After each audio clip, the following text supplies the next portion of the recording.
दोस्तों नमस्कार। कुछ समय पहले यह खबर खूब जोर पकड़ी थी जब रूस ने भारत से कहा था कि हम तेल के बदले भारतीय रुपए की जगह चीनी करेंसी एक्सेप्ट करेंगे। उस समय देश में खूब हल्ला मचाया गया कि सरकार तो कह रही थी कि हम रुपए को बढ़ावा देंगे, उसे मजबूत कर रहे हैं, लेकिन रूस जो हमारा मित्र देश है वो रुपए को स्वीकार तक नहीं कर रहा है, इसे लेने को तैयार नहीं है। सरकार विरोधी तो यहाँ तक कहने लगे थे कि रुपए को डॉलर वाला काम नहीं करवाया जा सकता, डॉलर और युआन का मुकाबला रुपए से नहीं होगा। लेकिन अब जो हुआ है उसने इन आलोचकों के मुंह पर जोरदार तमाचा जड़ दिया है। दरअसल कुछ महीनों पहले रूस ने कहा था कि हम कच्चे तेल की पेमेंट के बदले भारतीय रुपया नहीं लेंगे बल्कि हमें चीनी मुद्रा युआन चाहिए। अब वही रूस भारतीय रुपए की मांग कर रहा है और कह रहा है हमें चीनी मुद्रा की बिल्कुल भी जरूरत नहीं है, आप हमसे और ज्यादा कच्चा तेल खरीदो, बदले में भारतीय रुपया ही हमें दे दो, हम आपसे जमकर व्यापार करना चाहते हैं। अब यह चमत्कार कैसे हुआ, तो हमें कुछ महीनों पीछे जाना पड़ेगा।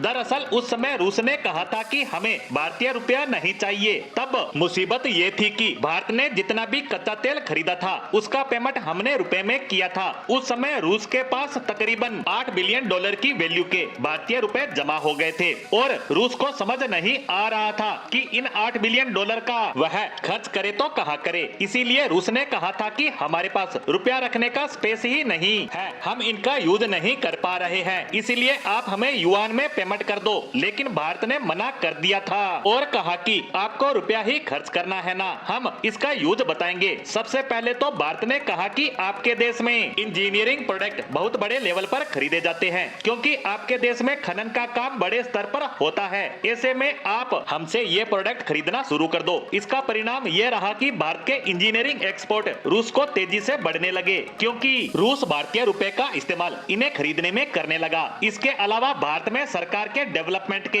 अलग अलग प्रोजेक्ट चल रहे हैं, वहीं हमारी बहुत सी कंपनियां तेजी से ग्रोथ कर रही हैं। तो भारत ने कहा कि आप इन प्रोजेक्ट और कंपनियों में पैसा लगाओ जिससे आपको फायदा होगा, यानी कुछ सालों बाद आपका यह पैसा काफी बढ़ जाएगा जिससे आपको होगा मोटा मुनाफा। और भारत के इस आइडिया का नतीजा ये निकला कि आज रूस के पास एक भी भारतीय रुपया नहीं बचा, इनके सारे रुपए खर्च हो गए हैं और ये कह रहे हैं कि आपने हमें इतने शानदार तरीके बतलाए कि हमारी कई समस्याएं ही दूर हो गई है, जैसे हमें पश्चिमी देशों से महंगे इंजीनियरिंग प्रोडक्ट खरीदने पड़ते थे लेकिन अब वह आपसे काफी सस्ते मिल रहे हैं। साथ ही दोनों देशों का व्यापार भी तेजी से बढ़ रहा है। इसके साथ साथ हमारा भारत में किया गया इन्वेस्टमेंट भी अच्छी स्थिति में है। वहीं बात करें भारत की तो रूस को इंजीनियरिंग प्रोडक्ट बेचकर भारत मोटा मुनाफा तो कमा ही रहा है, साथ ही हमारा एक्सपोर्ट भी लगातार बढ़ रहा है। वहीं बात करें अंतर्राष्ट्रीय मार्केट की तो उसमें हमारे रुपए की वैल्यू लगातार बढ़ती ही जा रही है और यही सब तो भारत चाहता है। इसी के साथ हमारी आज की पोस्ट को यहीं विराम देते हैं। धन्यवाद।